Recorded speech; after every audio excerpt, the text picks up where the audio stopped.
नमस्कार दोस्तों, मैं Chand Agarwal coaching Gangapur city channel पर आप सभी का हार्दिक स्वागत करता हूं। दोस्तों, पिछले वीडियो में हमने संख्या पद्धति पर आधारित विभिन्न प्रकार के क्वेश्चन पढ़े थे और उसी टॉपिक को आगे बढ़ाते हुए इस वीडियो के अंदर भी पुनः संख्या पद्धति को लेकर के हम कुछ और क्वेश्चनों का अध्ययन करेंगे। दोस्तों, मैं चाहता हूं कि किसी भी टॉपिक को हम बड़े विस्तार से पढ़ें। जितना विस्तार से पढ़ेंगे उतना ही हमारी सोचने की क्षमताएं बढ़ेगी। तो नेक्स्ट हम क्वेश्चन की ओर चले। क्वेश्चन आपकी स्क्रीन पर, एक संख्या को 119 से भाग देने पर 19 शेष बचता है। दोस्तों, कोई संख्या है 119 से भाग देने पर 19 शेष बचता है। हमसे प्रश्न वाला कहना चाहता है यदि इसी संख्या में 17 का भाग दिया जाए, संख्या यही है, इसी संख्या में 17 का भाग दिया जाए तो शेषफल क्या बचेगा, नया शेषफल पूछना चाहता है। दोस्तों, पिछले वीडियो में मैंने एक ही वैरायटी आपको बताई थी और मैंने कहा था इस प्रकार के प्रश्नों में पहले वाला भाजक दूसरे भाजक से पूर्णतया विभाजित होना चाहिए। यहां पर चेक करिए, क्या पहले वाला भाजक दूसरे भाजक से पूर्णतया विभाजित है क्या? क्या 119 में 17 का भाग पूरा जा रहा है क्या? यदि जा रहा है तो दोस्तों नया शेषफल निकालने के लिए पहले वाले शेषफल में दूसरे भाजक का भाग लगा दीजिए। 17 एकम 17 बच गई कितनी? 2। तो नया शेषफल कितना बचेगा दोस्तों? 2 बचेगा। वंस अगेन एक बार दोबारा सुन ले। किसी संख्या में 119 का भाग देने पर शेषफल 19 बचता है। यदि उसी संख्या में 17 का भाग दिया जाए तो शेषफल क्या बचेगा? हमसे प्रश्न वाला ये पूछना चाहता है, तो हमने कहा इस प्रकार के प्रश्नों में पहले वाला भाजक दूसरे भाजक से पूर्णतया विभाजित होना चाहिए, अर्थात पूरा भाग जाना चाहिए।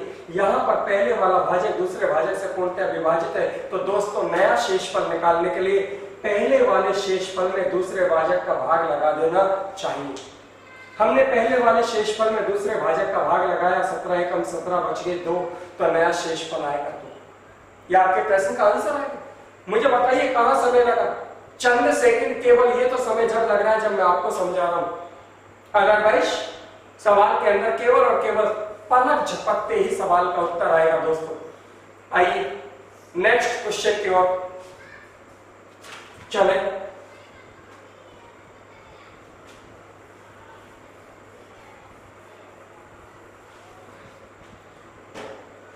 दोस्तों, क्वेश्चन आपको आपके डिस्क्रिप्शन बॉक्स के अंदर पीडीएफ फाइल के रूप में मिल जाएगा। यहां पर स्क्रीन पर क्वेश्चन आपको दिखाई दे ही रहा है, फिर भी मैं बोल रहा हूं। बहुत ही शानदार क्वेश्चन, लाजवाब सवाल। दो संख्याओं का अंतर 1365 है। कोई दो संख्या है, हमको पता नहीं कि वह संख्या कौन सी है, लेकिन दो संख्याओं का अंतर दे दिया 1365। हमने मान लिया पहली संख्या ए और दूसरी संख्या बी और इन दोनों का अंतर दे दिया दोस्तों 1365। ये हो गया इक्वेशन नंबर फर्स्ट, पहला समीकरण। दोस्तों, इस समीकरण को देख और देख करके बताओ मुझे यहाँ पर बड़ी संख्या कौन सी और छोटी संख्या कौन सी है, बताइए। यहाँ आपको पता है मैंने ए में से बी को घटा रखा है, तो इसका मतलब ए बड़ी है और बी छोटी है। आगे पढ़िए प्रश्न को। दोस्तों, क्या कहता है? बड़ी संख्या में छोटी संख्या का भाग देने पर भागफल 6 और शेषफल 15 बचता है। क्या कही प्रश्न वाले ने? बड़ी संख्या में, बड़ी संख्या कौन सी है दोस्तों? ए। बड़ी संख्या में छोटी संख्या का भाग देने पर भागफल 6 और शेषफल 15 आता है। दोस्तों, इसके द्वारा दूसरा समीकरण बनाइए। कैसे बनाएंगे दूसरा समीकरण? कि आप जानते हैं कि भाज्य बराबर भाजक गुणा भागफल प्लस शेषफल। भाज्य यानी ए बराबर भाजक गुणा भागफल यानी 6b प्लस शेषफल अर्थात 15। दोस्तों, इस 6b को इधर ले आओ। 6b इधर आएगा, काय के रूप में आएगा? माइनस के रूप में आएगा। तो a माइनस 6b बराबर 15। दोस्तों, ये हो गया दूसरा समीकरण। इसको ले आइए इधर, a माइनस 6b बराबर 15। दोस्तों, वह पहला समीकरण और यह दूसरा समीकरण, दोनों समीकरणों में कौन समान है? ए। तो घटाने पर करते ही नीचे के चिन्ह चेंज हो जाते हैं। ये ए से ए कट गया, ये 6b प्लस का 1b माइनस का कितना बच गया 5b बराबर 1365 में से 15 जाएगा 1350। दोस्तों हमें b का मान निकालना, 5 जाएगा बटे में तो b बराबर 1350 बटे 5 अर्थात 270।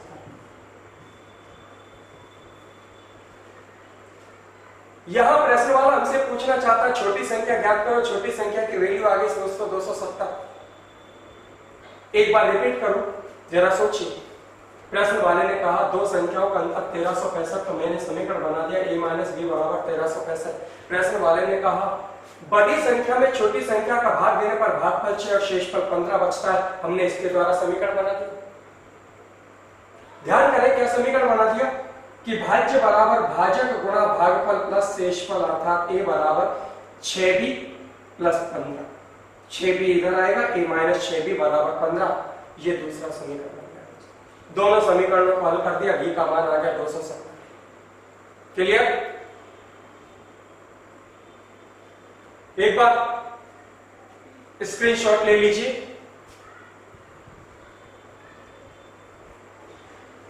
आइए नेक्स्ट क्वेश्चन की ओर चले। अगला क्वेश्चन,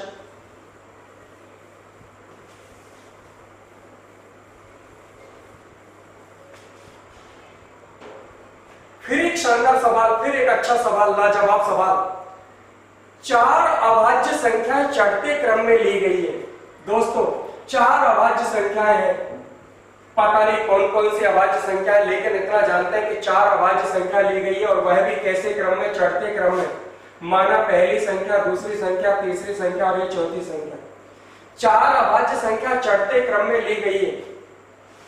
इनमें से प्रथम 3 का गुणनफल 385 है। प्रथम 3 अभाज्य संख्याओं का गुणनफल, पहली, दूसरी, तीसरी, इन तीनों संख्याओं का गुणनफल कितना है प्यारे? 385। और अंतिम 3 संख्याओं का गुणनफल 1001 है।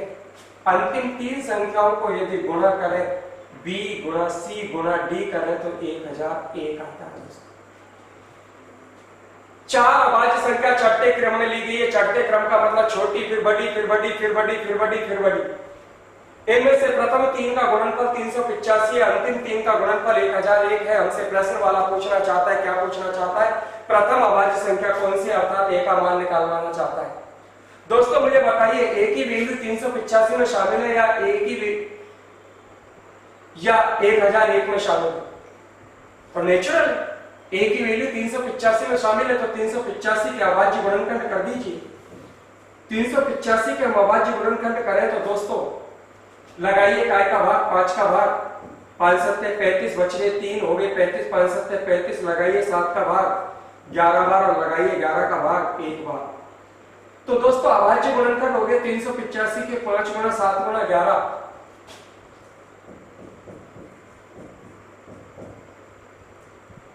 तो दोस्तों हमारे सामने निकल के आ गई सबसे छोटी अभाज्य संख्या कौन सी निकल के सामने आ गई? 5। अगली अभाज्य संख्या पूछी जाती तो 7 और अगली पूछी जाती तो 11। दोस्तों उसने हमसे सबसे छोटी अभाज्य संख्या पूछी गई। सबसे छोटी अभाज्य संख्या कौन सी है? 5।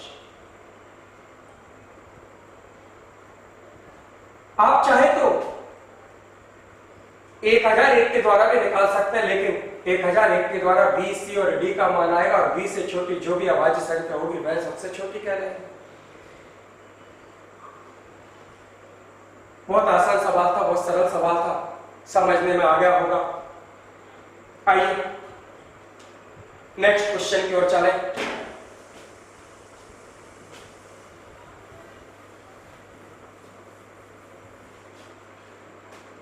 दोस्तों आपके कोई भी क्वेश्चन, कोई भी समस्या आप कमेंट्स बॉक्स के अंदर लिख करके भेज सकते हैं और हमें आपके सुझावों से भी अवगत करवा सकते हैं।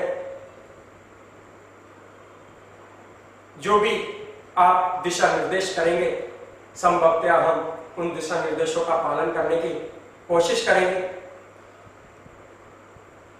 हमने जो बोलचाल की भाषा ले रखी है बिल्कुल एक ग्रामीण भाषा का हमने प्रयोग कर रखा है पूरी तरीके से, ताकि उन समस्त बालकों को इसका लाभ मिल सके जो ग्रामीण तबके से बिलोंग करते हैं।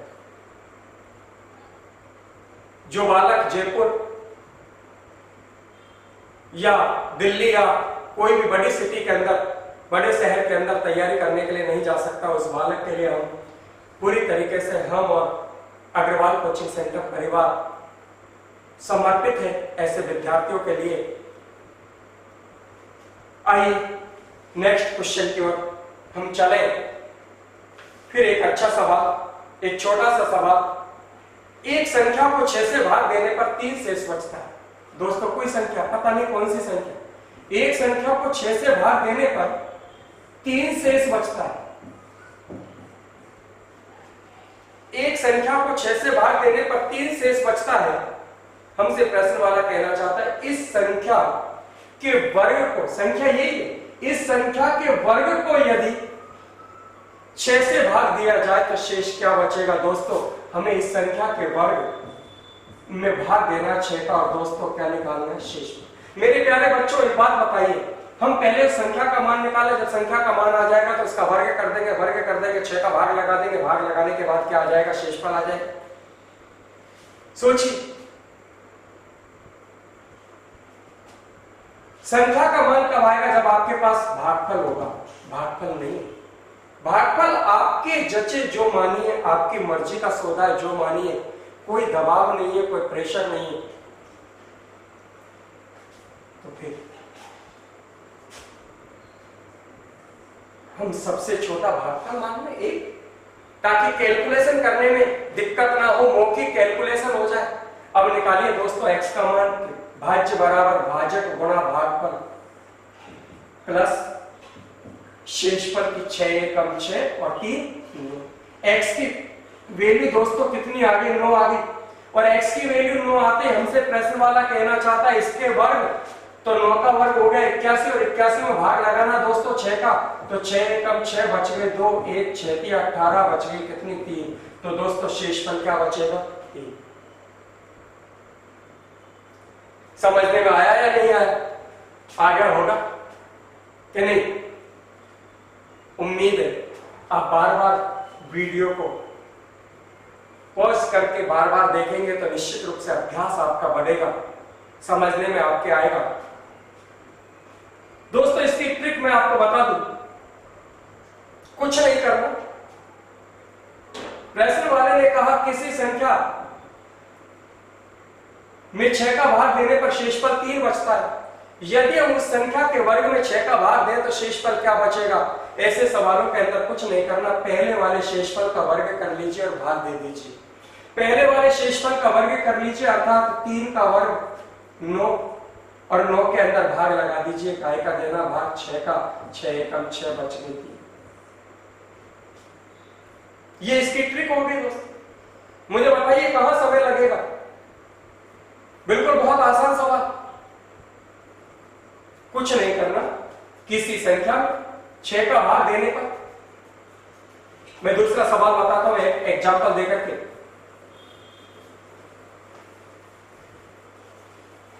मान लीजिए कल्पना करिए कि प्रश्न वाला कहता है किसी संख्या में 7 का भाग देने पर 3 शेष बचता है। किसी संख्या में 7 का भाग देने पर 3 शेष बचता है। कोई संख्या, पता नहीं दोस्तों कौन सी संख्या, लेकिन 7 का भाग देने पर शेषफल कितना बचता है, 3। प्रश्न वाला कहना चाहता है यदि इसी संख्या के वर्ग में, आपको इसी संख्या के वर्ग में दोस्तों भाग देना काय का, 7 का, तो शेषफल क्या बचेगा। ये मैंने दूसरा क्वेश्चन बनाया। किसी संख्या में 7 का भाग देने पर शेषफल 3 बचता है, तो उस संख्या के वर्ग में 7 का भाग देने पर शेषफल क्या बचेगा। हमने कहा पहले उस संख्या का मान निकालें। इस संख्या का मान निकालने के लिए भागफल आपके पास होना चाहिए। भागफल की वैल्यू मान लीजिए 1 और निकालिए संख्या का मान कि 7 एकम 7 और 3 10, तो x की वैल्यू कितनी आ गई दोस्तों, 10।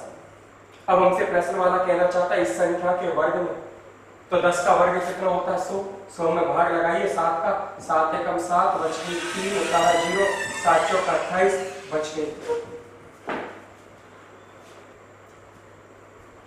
क्लियर दोस्तों। अब मैं इसकी ट्रिक बताऊं आपको। मैंने क्या कहा आपसे, तो शेषफल कितना बचा आपका? तो मैट्रिक बताओ, मैंने कहा था कि जो भी शेषफल पहले बचा आप इसका वर्ग कर लीजिए, इसका वर्ग करें 3 का वर्ग 9, और कहा कि 7 का भाग दिया जाए वर्ग में, 7 का भाग लगाइए, 7 एकम 7 बच गए 2, तो शेषफल कितना बचा? तो कुछ नहीं करना, आपसे प्रश्न वाला के उस संख्या के वर्ग में भाग दिया जाए तो शेष क्या बचेगा, तो आपको शेषफल का वर्ग करना और वर्ग करके भाग दे देना। आइए नेक्स्ट क्वेश्चन पर चलें।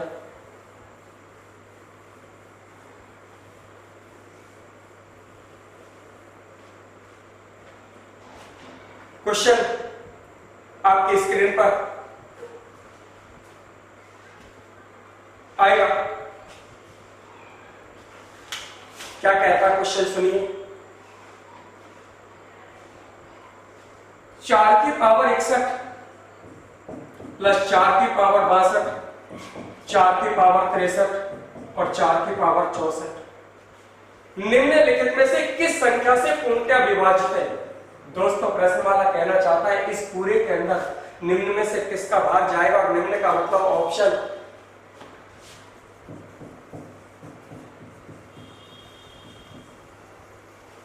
ऑप्शन में दे रखा है दोस्तों 3, 10, 11 और 13। प्रश्न वाला पूछना चाहता है इसके अंदर इनमें से किसका भाग पूरा पूरा जाएगा। तो आइए दोस्तों हम एक काम करें, 4 की पावर 60 कॉमन ले ले तो इसमें से बचेगा 4 की पावर 1, 4 की पावर 2, 4 की पावर 3, 4 की पावर 4, 4 की पावर 60, 4 की पावर 1 का मतलब 4, 4 की पावर 2 का मतलब 16, 4 की पावर 3 का मतलब 64, 4 की पावर 4 का मतलब 256, 4 की पावर 60 गुणा 6 और 4 10 और 6 16, 4 20 की सुपर हासिल की 2, 2 और 5 7, 7 और 6 13, 13 रे 14 की 4 हासिल की 1। और दोस्तों पता लगाइए इसमें काय का भाग पूरा जाएगा, 3 का नहीं जा रहा, 11 का नहीं जा रहा, 13 का नहीं जा रहा, लेकिन 10 का भाग पूरा पूरा जाएगा। तो आपका जवाब हो गया दोस्तों क्या? 10। तो किस संख्या का भाग पूरा पूरा जाएगा?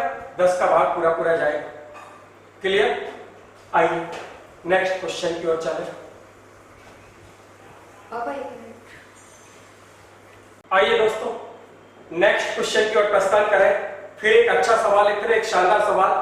क्या कहना चाहता प्रश्न वाला? प्रश्न आपके स्क्रीन पर, यदि n एक सम संख्या हो, दोस्तों n क्या है? एक सम संख्या।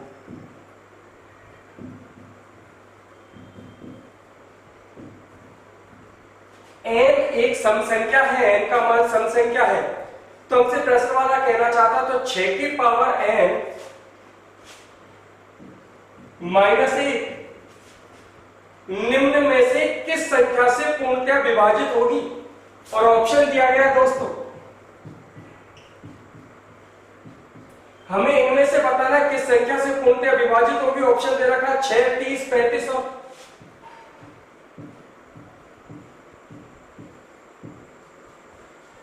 36, 35 और 37। वन सेकेंड दोबारा सुनिए सवाल क्या कहना चाहता है। n का मान सम संख्या होना चाहिए। n एक सम संख्या है तो 6 की पावर n माइनस 1 इनमें से किस संख्या से पूर्णतः विभाजित होगी? तो आइए दोस्तों हम n का मान सम संख्या लें, n का मान 2 ले लें क्योंकि सबसे छोटी सम संख्या 2। आप 2 लीजिए, n का मान 4 लीजिए, n का मान 6 लीजिए, n का मान 8 लीजिए, कुछ भी लीजिए। लेकिन जब आसानी से काम हो जाए तो हम बड़ी संख्या क्यों लें? जब छोटी चीज से काम चल जाए तो जबरदस्ती बड़ी चीज लेकर के वजन क्यों महसूस करें? तो n का मान 2 लें तो आपका सवाल बन गया 6 की पावर 2 माइनस 1। मैंने n की जगह कितना लिख दिया? 2 लिख दिया। वैल्यू आ गई 6 की पावर 2 यानी 36, 36 में से एक गया तो 35। और दोस्तों चेक करो 35 निम्न में से किस संख्या से पूर्णतः विभाजित है, तो आपको पता लगेगा ऑप्शन क्रमांक नंबर सी। 35 में 35 का भाग पूरा पूरा जाएगा। बिल्कुल सही कह रहे हो आप। ऑप्शन में यदि 5 होता तो निश्चित रूप से आपका उत्तर 5 भी जा सकता था। ऑप्शन में यदि 7 होता तो निश्चित रूप से आपका उत्तर 7 भी जा सकता था, क्योंकि 35 में 5 का भाग भी जाता है, 7 का भाग भी जाता है, तो वो भी उत्तर हो सकते थे। लेकिन हम किस पर निर्भर है, ऑप्शन पर। ऑप्शन में से कौन सी संख्या मैच कर रही है, 35। आइए दोस्तों n का मान 4 लेके भी बता दो। यदि n का मान 4 लेंगे तो 6 की पावर 4 माइनस 1, 6 की पावर 4 का मतलब 1296, 6 गुणा 6 गुणा 6 गुणा 6 माइनस 1 यानी 1295। और दोस्तों चेक कीजिए 1295 इनमें से किस संख्या से पूर्णतः विभाजित है, तो पता लगेगा दोस्तों 35 का भाग पूरा पूरा जा रहा है किसमें, 1295। तो आपका जवाब क्या जाएगा, 1295। 1295 भी 35 से विभाजित है और 35 भी 35 से विभाजित है, तो आपके प्रश्न का आंसर क्या जाएगा दोस्तों, 35 35 यानी सी ऑप्शन। क्लियर? आइए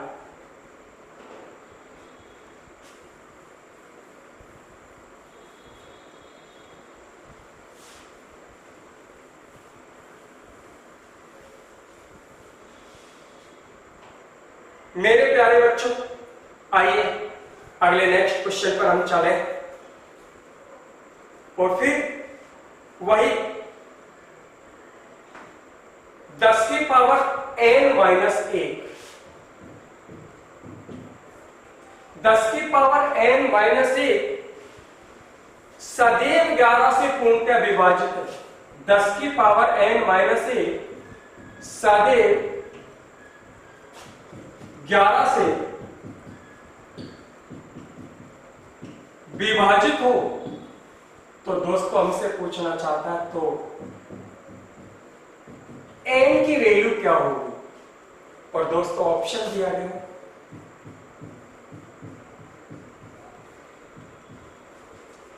दोस्तों ऑप्शन दे रखा है n का मान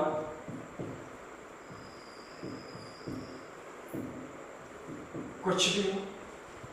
सेकंड ऑप्शन दे रखा है n एक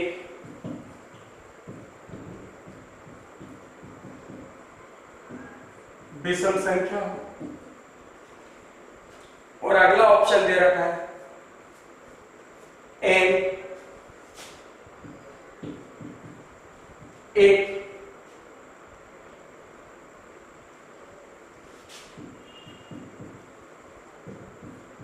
संख्या हो, और नेक्स्ट अंतिम ऑप्शन दे रखा है n एक सम संख्या।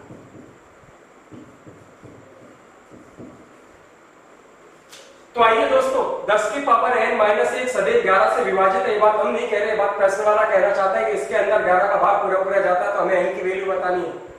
दोस्तों बिल्कुल ऐसे सवालों को बिल्कुल प्रैक्टिकल करके देखना चाहिए। वो कहते हैं ना कि अगर कोई घटना आपके सामने घट जाए तो फिर हम कहते हैं कि प्रत्यक्ष को प्रमाण की आवश्यकता नहीं होती, क्योंकि जो घटना आपके सामने आंखों के सामने घटी तो फिर प्रमाण की आवश्यकता ही क्या है। तो आइए हम n का मान लें। यदि n का मान 1 लें, n का मान 2 लें, n का मान 3 लें, n का मान 4 और n का मान 5। दोस्तों यदि n का मान 1 लेंगे तो आपका क्वेश्चन बन गया 10 की power 1 minus 1 is equal to 9। यदि n की वैल्यू 2 लेंगे तो 10 की पावर 2 माइनस 1 बराबर 99। यदि n का मान 3 लेंगे तो 10 की पावर 3 माइनस 1 बराबर 999। क्यों? क्योंकि 10 की पावर 3 यानी 1000 में से लिख जाएगा तो 999। n का मान 4 लिया जाए तो 10 की पावर 4 माइनस 1 अर्थात 9999। और अगर n का मान 5 लिया जाए तो 10 की पावर 5 माइनस 1 बराबर 99,999। मैंने ये आपको n के मान 5 लेकर के बताए। मुझे बताइए दोस्तों, क्या ये 11 से विभाजित है? नो। क्या यह 11 से विभाजित है? नो। क्या यह 11 से विभाजित है? नो। लेकिन यदि मैं n की वैल्यू 6 ले लूं तो 10 की पावर 6 माइनस 1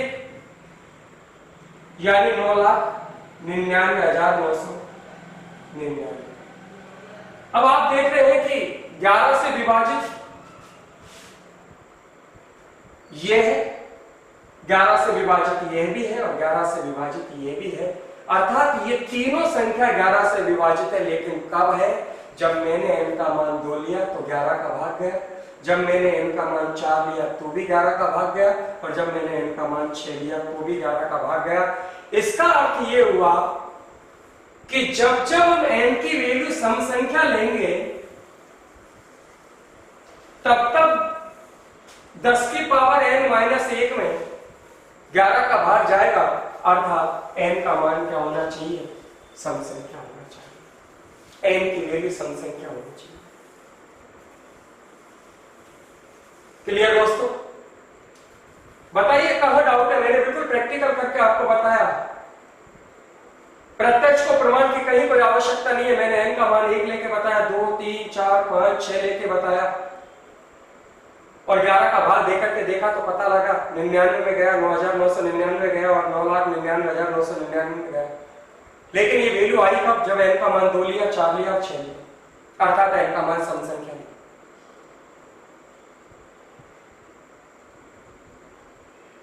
एक बार स्क्रीनशॉट ले लीजिए आप।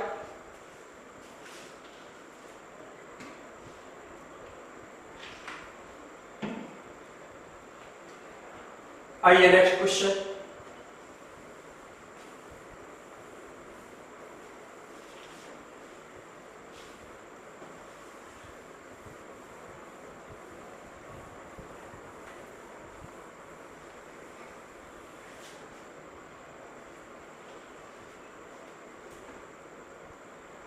अब की बात पूरी तरीके से ऑप्शन पर निर्भर सवाल है दोस्तों।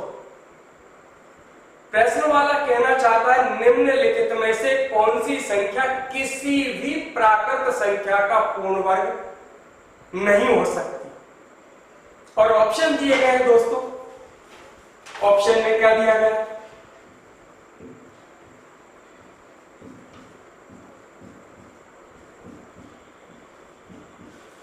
ऑप्शन में दिया गया दोस्तों 75,625। दूसरा ऑप्शन दिया गया 30,976। तीसरा ऑप्शन दिया गया 29,561 और चौथा ऑप्शन दिया गया दोस्तों 14,36,42। और पूछना चाहता है निम्नलिखित में से कौन सी संख्या किसी भी प्राकृत संख्या का पूर्ण वर्ग नहीं हो सकती। दोस्तों आज आप पल्ले में गांठ बांधे कि यदि इकाई का अंक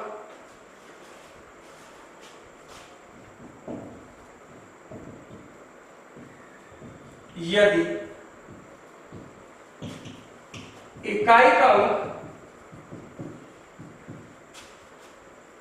2, 3, 7 या 8 में से कोई हो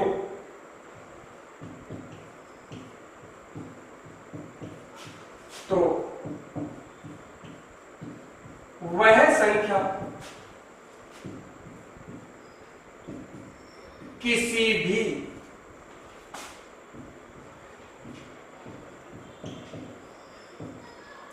प्राकृत संख्या का वर्ग नहीं हो सकती।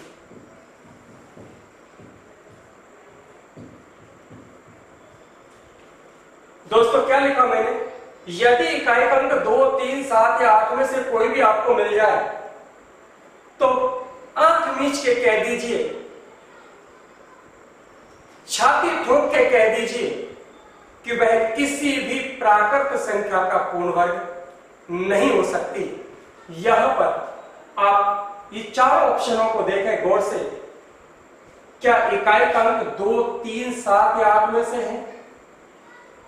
क्या इकाई का अंक 2, 3, 7, 8 में से है? नहीं। क्या इकाई का अंक 2, 3, 7, 8 में से है? नहीं। लेकिन यहां पर इकाई का अंक 2, 3, 7, 8 में से मौजूद है। और जब इकाई का अंक 2, 3, 7, 8 में से मौजूद है तो दोस्तों ऑप्शन क्रमांक नंबर डी यानी 14, 36, 42 किसी भी प्राकृत संख्या का पूर्ण वर्ग नहीं हो सकती। ध्यान करें दोस्तों, यदि इकाई का अंक 2, 3, 7, 8 आ जाए तो वह संख्या किसी भी प्राकृत संख्या का पूर्ण वर्ग नहीं हो सकती। बिल्कुल अंगद का पैर रोक दीजिए, बिल्कुल छाती ठोक के कह दीजिए कि तू पूर्ण वर्ग नहीं हो सकती। कब? जब इकाई का अंक 2, 3, 7, 8 में से कोई आ जाए। दूसरा क्वेश्चन देख लीजिए, एक और क्वेश्चन देख लीजिए सर। ऑप्शन दिए हैं,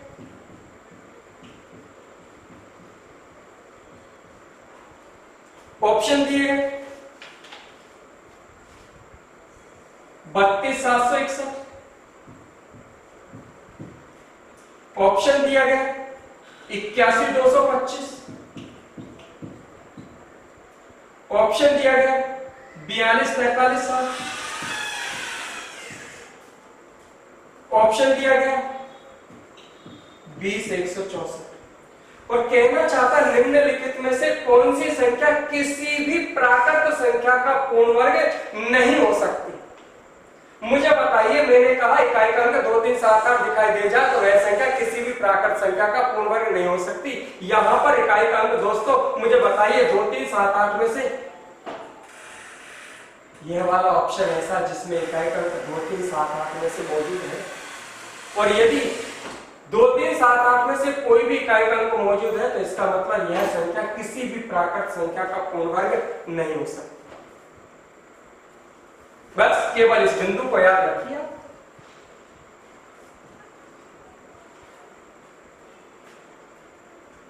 ले लीजिए स्क्रीनशॉट।